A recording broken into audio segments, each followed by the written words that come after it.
ខ្ញុំជូនសារការជ្រើសបរិទៀតប៉ុន្តែមិនមែនជាសារដើម្បីជះឥទ្ធិពលទៅលើបញ្ហាតុលាការនោះទេក៏ប៉ុន្តែត្រូវតែធ្វើឲ្យមាត់ចត់បើមិនមាត់ចត់ទេតុលាការឯងក៏មិនរួចខ្លួនដែរមូលដ្ឋានមួយចំនួនតូចទេនឹងអំណងគ្នាបាត់ផោះតាំងហ្មងពុកក៏លួចចំតួហ្មងនឹងមិនទៅមួយចំនួនតូចហ្នឹងឯង Vivo ហើយជនដៃដល់ដែលមានឈ្មោះអៀឈួនហួតបានប៉ុនប៉ងសម្រាប់ជនរងគ្រោះពេលនេះត្រូវបានចាប់ខ្លួនហើយខណៈដែលកំពុងតែរត់ឡើងយន្តហោះមិនទាន់ផងនោះក៏ត្រូវបានសមត្ថកិច្ចក្របូចបានចាប់ដាក់គុកបាត់ទៅហើយតែបពពួកដែលជាមន្ត្រីប៉ូលីសនិងយោធាម្នាក់កំពុងតែគ្រុនក្តៅឡើងរួញខ្លួនទៅហើយរៀបចំចូលពេទ្យបណ្ដាហើយបើយោងតាមសំណុំរឿងព្រហ្មទណ្ឌលេខ 7208 ចុះថ្ងៃទី 7 ខែវិច្ឆិកាឆ្នាំ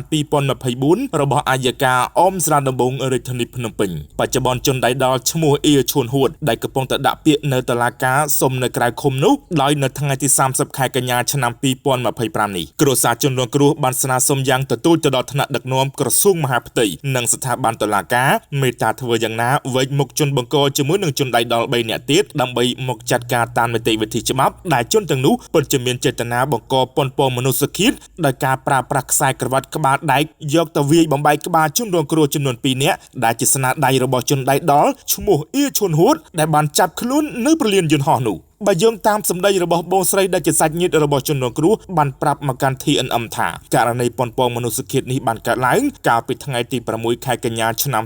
2024 កន្លងទៅស្ថិតនៅផ្លូវលេខ 586 ក្នុងសង្កាត់បឹងកក់ 2 ខណ្ឌទួលគោករាជធានីភ្នំពេញបង្កឡើងដោយមនុស្ស 4 នាក់ដែលជាអ្នកចាប់ក្រៀកដើម្បីឲ្យជនដៃដល់ដល់សាហាវឈ្មោះអៀឈួនហួតជាអ្នកទាញយកខ្សែក្រវ៉ាត់ក្បាលដែកមកបំបែកក្បាលប្អូនប្រុសរបស់គាត់បណ្ដាលឲ្យមានពិការភាពរហូតដល់សពថ្ងៃនេះដោយសារតែបពពួកជាប៉ូលីសស័ក្តិ3នៅប៉ុស្តិ៍បឹងកក់ 2 ឈ្មោះអុកសំខាន់និងឈ្មោះសនច័ន្ទធឿនដែលមានមុខរបរជាជាងឡាននិងមន្ត្រីយោធាម្នាក់ទៀតឈ្មោះណប់សុផានរិទ្ធនិងឈ្មោះសូសមុទ្រដែលជាជនបង្កនិងប៉ុនប៉ងសម្លាប់យ៉ាងព្រៃផ្សៃ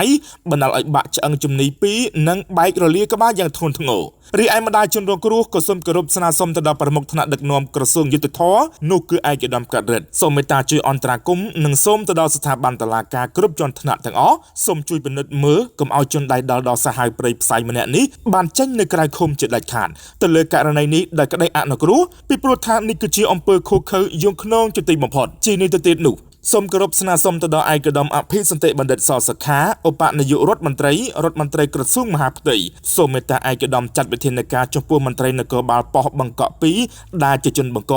ហើយបុគ្គលនេះបានខុបខិតលាក់បាំងអត្តសញ្ញាណបពពួកចំនួន 4 នាក់ដែលជាក្រុមជនបង្កផ្សេងទៀតពីបទប៉ុនប៉ងមនុស្សឃាតផងដែរជនបង្កដែលប្រើប្រាស់ពើហិង្សារួមទាំងបពពួក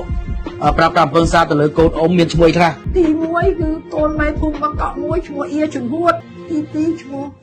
អុកសំខាន់ប៉ូលីសបឹងកក់ 2ទី3ឈ្មោះផាន់រិទ្ធនៅក្រសួងការពារជាតិទី4សំច័ន្ទធឿនប្រូវីដាទឹកស្ព្រីងបូកគោរសជាតិផ្អែមស្រទន់ស្រស់ស្រាយបែបធម្មជាតិ